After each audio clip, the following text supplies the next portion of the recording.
Dear students, I am your yoga teacher. Today we are going to discuss the story How Far is the River from your first unit. How far is the river? Before that, let me ask you one thing. Do you like rivers? Yes, you may be. Do you like to play in it? Sure, I am sure that you may be. How many of you know to swim? Say, how many of you know to swim in water? Only few among you can swim. I am sure about that. Do you like to step into river water? It will be so nice to take bath in the river, right? If the river is shallow, then no problem. You can. But if the river is deep, you can't step into it. Okay. Here in the story, we can see a boy who goes out from his house to see a river. Before that, let us read about the author of the story. His name is Ruskin Bond. What is his name? Ruskin Bond. I will tell you something about Ruskin Bond. Ruskin Bond is an Indian writer who writes in English.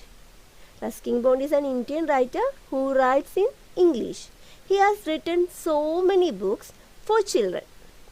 So, you now understood few points about Ruskin Bond.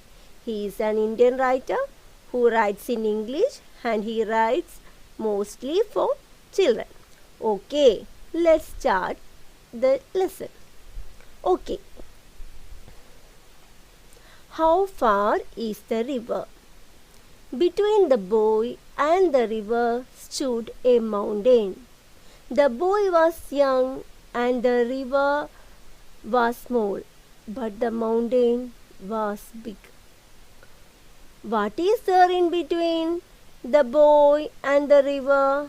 Can you say what is there in between the boy and the river? Between the boy and the river there stood a mountain. Okay.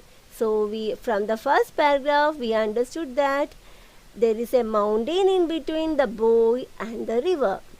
The boy was young and the river was small, but the mountain was big. Okay. So from this paragraph we understood that in between the boy and the river there stood a big mountain. Okay. The thickly forested mountain hid the river, but the boy knew it was there. That means, even though the thickly forested mountain hid the river from the boy knew the river was there on the other side of the mountain. The mountain was full of thick forest, dense forest. So, not only that, it was a big mountain. So, the boy could not see what was there on the other side of the mountain.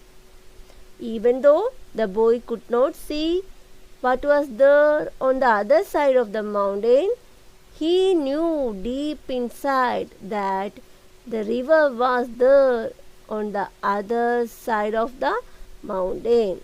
Okay, the thickly forested mountain hid the river, but the boy knew it was there. He had never seen the river with his own eyes, but from the villagers he had heard of it, of the fish in its water and of its rocks. He wished to touch the water and know it personally.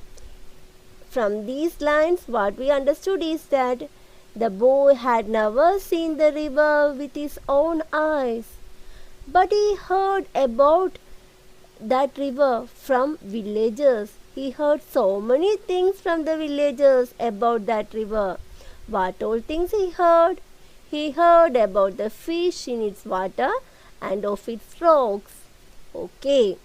So from the words of these villagers, he was anxious to see the river. Not only to see the river, he also wanted to touch the water and know it personally.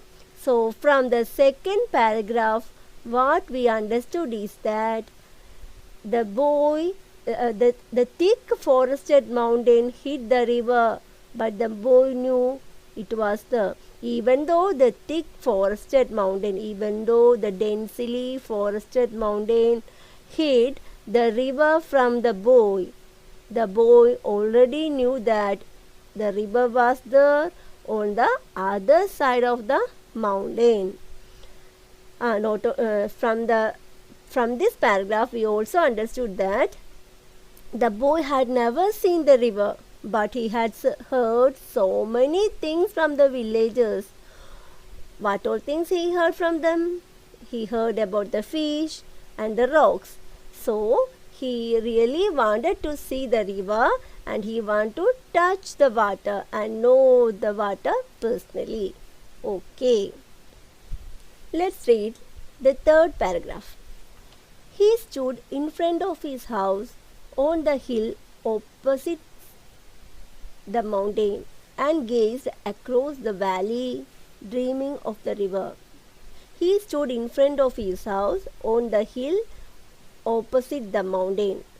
So where he stood? He stood in front of his house. Where was his house? His house was on the opposite side of the mountain. Okay. So from these lines we understood that he stood in front of his house which was on the opposite side of the mountain. And what was he doing? He gazed across the valley. Gazed means looked steadily. He looked steadily across the valley, dreaming of the river. While he was standing in front of his house, which was in the opposite side of the mountain, he was thinking about the river. He was looking across the valley and he was dreaming of the river. Okay. He was about 12 years old, a sturdy boy with untidy black hair and shining black eyes. He had fine features and clear brown skin. From these lines we can understand about his physical features. Let us see. He was about 12 years old. How old was he? 12 years. A sturdy boy. Sturdy means strong boy. He was of 12 years and he was a strong boy. With untidy black hair. How his hair looked like? Untidy. Even though it was untidy, its color was black. And shining black eyes. Oh, he had black shining eyes. He had fine features and a clear brown skin. What was the color of his skin? Brown color.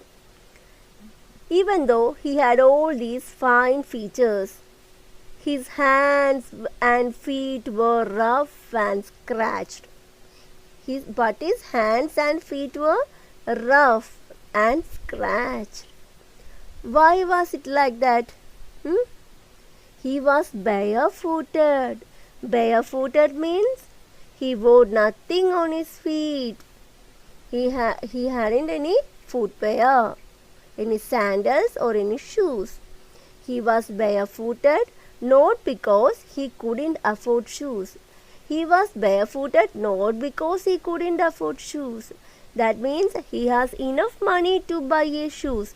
Even though he has money to buy a shoes, he was barefooted. Why he was barefooted? Why he didn't wear any shoes? Even though he has money to buy a shoes. Why? Because he liked the feel of warm stones and cool grass. Because he liked the feel of warm stones. He wanted to feel the stones' warmth and the cool grass. He wanted to feel the beauty of his nature. Beauty is nature. So he preferred to have barefooted. Okay. So students, now we have discussed 3 paragraphs from How Far is the River. Okay, let us discuss the first question. What prevented the boy from seeing the river? Say, what prevented the boy from seeing the river? What was there in between the boy and the river? Say, what was there in between the boy and the river? Yes, mountain. The mountain prevented the boy from seeing the river. Okay. Next question. What did the boy hear about the river from the villagers? What did the boy hear about the river from the villagers? The boy heard from the villagers what all things about the river? The boy heard about the fish and the rocks. Okay. He heard about the fish in the water and of its rocks. Okay. Then third question. Why did the boy like to walk barefooted? Why did the boy like to walk barefooted? Why did the boy prefer to walk without any shoes? Because he want to feel the warm stones and the cool grass. Okay, that's all for today. I think you understood the first 3 paragraphs of this lesson. You should read all these paragraphs and should write these question and answers in your notebook and send it to me. Okay, see you in the next class.